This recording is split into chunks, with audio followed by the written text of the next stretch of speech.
welcome back to Under 5, a series where I take a very large and complicated topic and explain it to you guys in 5 minutes or less. Today we are going to be talking about an issue that I sometimes struggle with, and to be honest, a lot of environmentalists struggle with as well, and that is consumerism and how it intersects with sustainability. However, first, if you are new here, be sure to subscribe to the channel so you can get more of these amazing Under 5 videos.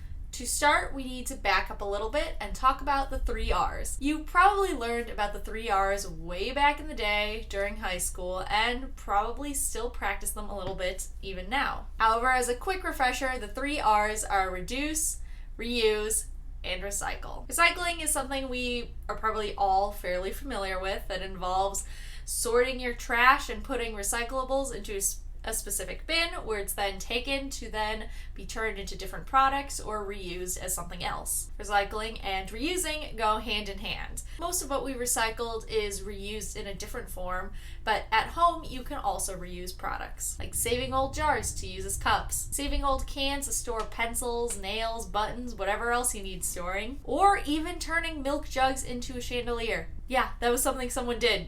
Here's a picture of it. However, the R we always seem to forget is reduce. And it's arguably the most important of the 3 R's. People, especially in the United States, are raised to be consumers. We are constantly bombarded with ads and told if we just buy this one product, it will solve all of our problems. What problem? It doesn't even matter. They have a product and it will solve it for you. We like to have big houses. We like to have lots of clothes. We like nice furniture. And the biggest thing is we like things that are convenient, that we can throw away after a single use and we don't have to worry about it. This consumerism has even extended into sustainability with sustainable products. I even have a section on my channel where I review sustainable products. And that is something for a lot of environmentalists to be doing, reviewing sustainable products. We're told that if we want to live more sustainable, we have to buy all these different products in order to do it. But this is exactly the problem. Buying more stuff isn't going to help the environment. What will have a much larger impact is if we follow the 3rd R.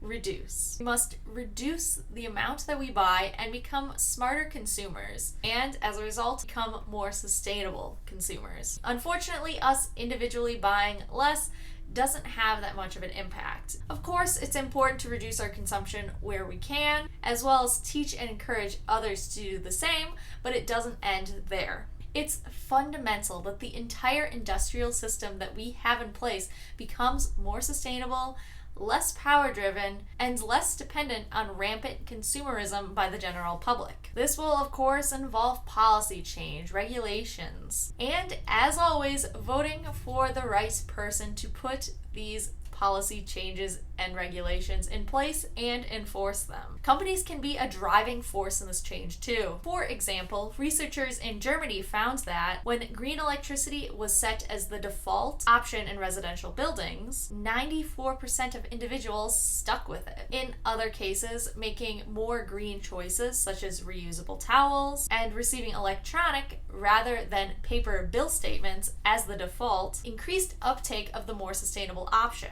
In full-service restaurants in California, drinks no longer come with a straw automatically. You have to explicitly ask for one. In other words, if the green option is already in place, most people aren't going to take the time to change it. They'll just take the green option instead. And these kinds of changes have a much wider scale impact than just you individually changing. Because rather than just you taking action, it's a company taking action on everyone. So when you can, support companies and politicians who put sustainability before their own personal gain at the expense of the public. If you want to switch to more sustainable products, then go for it. Like I said, it is so important that we do try to live more sustainably, even if it's not always perfect. But only make the switch when what you are currently using no longer becomes an option. For example, I have a lot of plastic storage containers that I just kind of inherited when I moved out, and I'm going to keep using them until they all completely fall apart. And then once they do, I will replace with more sustainable silicone or glass options. It is worse for the environment to just toss something out that is perfectly good and is still working just to buy something that's technically more sustainable. Once you've used up something, replace it with the more sustainable option. Try to be a conscious consumer when you can, but realize that we need to do more than just that. And also, it's impossible to live perfectly sustainable. Do what you can, where you can, but don't sweat if you're not living completely waste-free, sustainable, crazy lifestyle. The more important choices you should be making, rather than which sustainable products you should buy, is who you should vote for local, state, and national offices, and which larger organizations you should be supporting. Because these are the people who have a lot of the power in what happens in our nation. So we need to be supporting the right people and putting the right people in power. With that is all the time I have for today. If you liked this video, make sure to leave a like down below, that way I know, and also subscribe to the channel to join the journey to living more sustainably. If you'd like to keep up on my own journey to living more sustainably in between uploads, you can also follow me on Facebook, Instagram, and Twitter, which are all linked down below. Thank you again so much for watching, and I'll see you guys next time.